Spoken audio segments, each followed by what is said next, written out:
नमस्कार, न्यूज मंच देख रहे हैं आप और मैं हूं विशाल वैभव। बिहार में हो रहे उपचुनाव को लेकर जो है प्रचार जो है समाप्त हो गया है, चुनाव प्रचार। और हालांकि इस चुनाव प्रचार के दौरान तमाम दल जो है अपनी अपनी ओर से राजनीतिक जितने भी दल हैं वे लोग अपनी अपनी ओर से पूरी आजमाइश लगाए हुए थे। अगर बात करें तो मुख्यमंत्री नीतीश कुमार भी जो है पहली बार इस उपचुनाव में जो है प्रचार के लिए मैदान में कूद पड़े। तो वही राजद सुप्रीमो लालू प्रसाद यादव, नेता प्रतिपक्ष तेजस्वी यादव, बिहार के उप मुख्यमंत्री सम्राट चौधरी, विजय सिन्हा, बीजेपी प्रदेश अध्यक्ष दिलीप जायसवाल, यानी तमाम बड़े बड़े हस्ती हर दल के जो है चुनाव प्रचार में पहुंचे। लोगों से अपने किए गए कार्यों के बारे में बताया, तो सरकार की उपलब्धियां बताई गई, सरकार की शिकायतें भी की गई। और इन सब के बाद अब जो है देखिए राजद के प्रवक्ता और बीजेपी के प्रवक्ता कहीं ना कहीं आपस में ही भिड़ गए हैं और जो है ये लोग अपने अपने दलों के लिए जीत के दावे कर रहे हैं। क्या कुछ होगा ये तो फिलहाल जनता तय करेगी। जीत किसके सिर पे बंधेगी ये तो जनता तय करेगी, क्योंकि लोकतंत्र में मालिक जनता होता है। लेकिन फिलहाल प्रवक्ता क्या कह रहे हैं आपको छोड़ जाते हैं तमाम प्रवक्ताओं के बयान के साथ। बने रहिए न्यूज मंच के साथ। न्यूज मंच के लिए शिवम कुमार के साथ विशाल वैभव, पटना। विधानसभा उपचुनाव के नतीजे महागठबंधन के लिए राजनीतिक रूप से जख्मी होगा।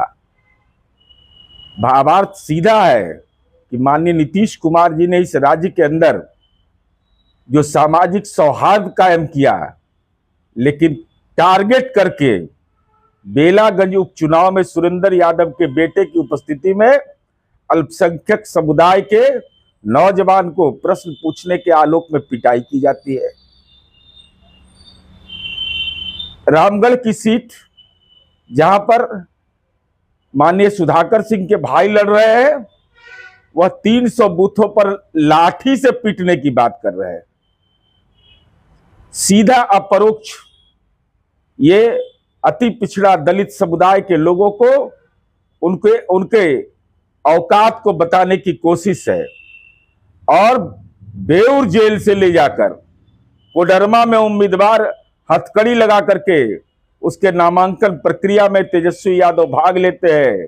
लालू जी रोशन मांझी के लिए नहीं जाते इमामगंज, लेकिन पैसा बोलता है, कोडरमा जरूर जाते हैं।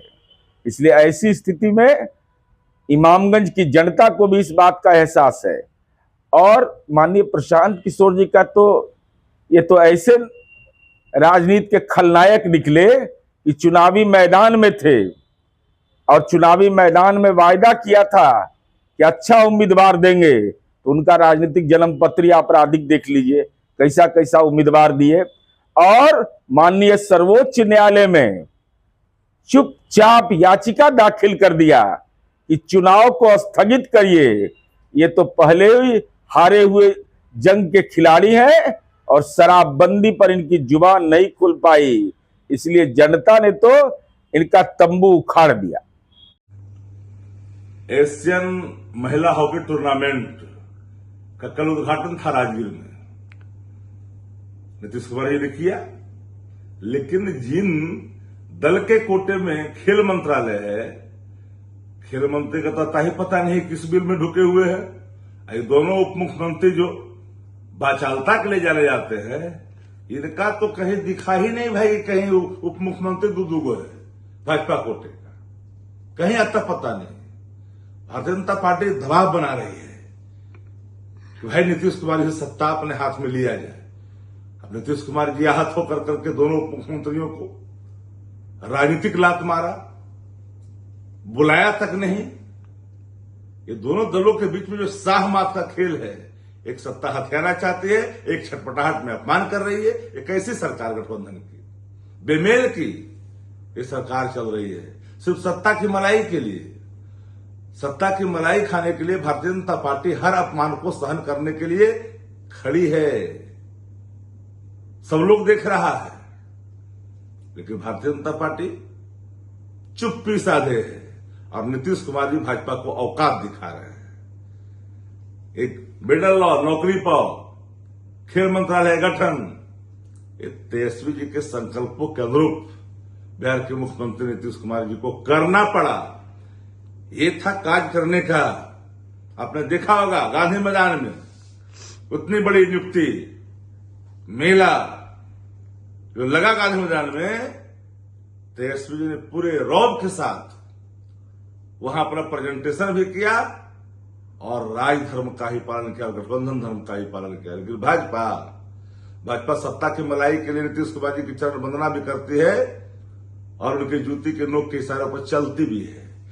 इसलिए इस गठबंधन में जो बेमेल का भाव है, शाहमात का खेल है, मानो कौन दल किसको कब अपमानित कर दे, ये तो साफे दिखता है। लगता है कि कोई बड़ी बात दोनों दलों के बीच में होने वाली है, जो साफ दिख रहा है।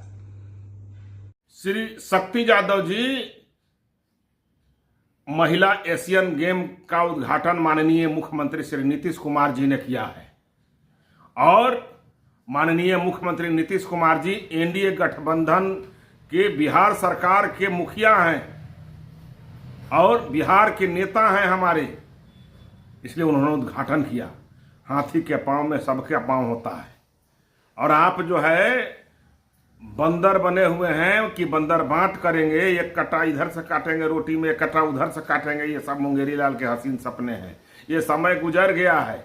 माननीय मुख्यमंत्री नीतीश कुमार जी के नेतृत्व में एनडीए चौतानी एकता के साथ खड़ी है और आपका जो श्री तेजस्वी यादव जी के बारे में बोल रहे हैं, श्री तेजस्वी यादव जी घपले घोटाले से उपज हुए हैं और नेता बने हैं।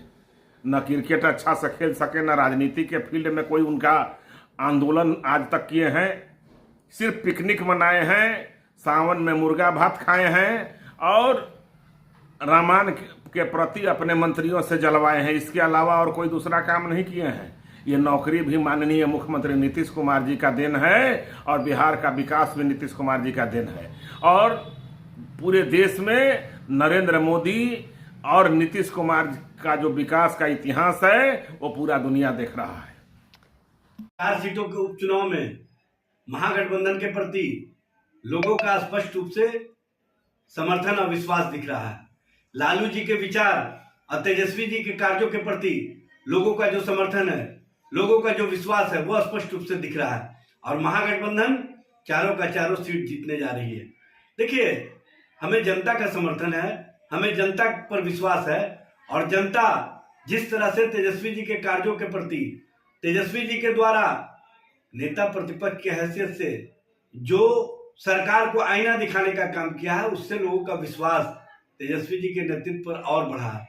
और सबसे बड़ी बात यह है कि महागठबंधन सरकार के माध्यम से हमने जो नौकरियां दी, हमने जो रोजगार दिया, हमने बिहार के विकास को नया आयाम दिया, स्वास्थ्य व्यवस्था को ठीक किया, शिक्षा व्यवस्था को ठीक किया, इससे लोगों का और विश्वास मजबूत हुआ है तेजस्वी जी के नेतृत्व पर। देखिए, जहां तक एनडीए का सवाल है, एनडीए के प्रति लोग का स्पष्ट मत है कि बिहार में सरकार नाम की कोई चीज नहीं है। बिहार में सरकार का एक बार समाप्त हो गया। बिहार में सरकार के स्तर से नौकरी और रोजगार को समाप्त करके नफरत की राजनीति को बढ़ावा दिया जा रहा है। महंगाई बढ़ रही है, महिलाओं पर अत्याचार में वृद्धि हो रही है और जिस तरह से अपराध अपराधियों का बोलबाला है, उसके कारण बिहार की जनता परिवर्तन का मूड बना चुकी है और परिवर्तनकारी राजनीति में नया आयाम देने के लिए सभी लोगों का विश्वास और समर्थन तेजस्वी जी के प्रति दिख रहा है, क्योंकि तेजस्वी जी ने 17 महीने के कार्यकाल में जो नौकरी और रोजगार दिए, जो बिहार को विकास का नया आयाम दिया और नेता प्रतिपक्ष की हैसियत से बिहार के जनता के हितों में, बिहार के लोगों के हितों में जो सवाल खड़ा किए, उस पर सरकार के स्तर से कोई जवाब नहीं मिल रहा है। दरअसल कांग्रेस और राजद की राजनीति भी तो यही रही ना, बांटने और काटने की। कांग्रेस के शासनकाल में इस देश में 10,000 से अधिक दंगे हुए, नरसंहार हुए। राजद के शासनकाल में बिहार में 118 नरसंहार, कितने जातीय खूनी संघर्ष हुए।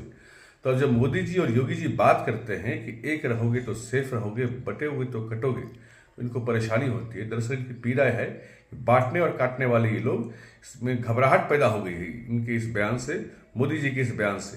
ये अपने आप को परेशान, हताहत फील महसूस करते हैं कि देश अगर एक हो गया तो ऐसे चुटपुंजी राजनीतिज्ञों का क्या होगा।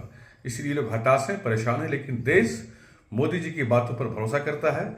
देश अब एक साथ एकता के सूत्र में बंध कर चलने वाला है। अब इनके सिद्धांत पर फूट डाल भाषण की राजनीति देश में अब नहीं चलेगी।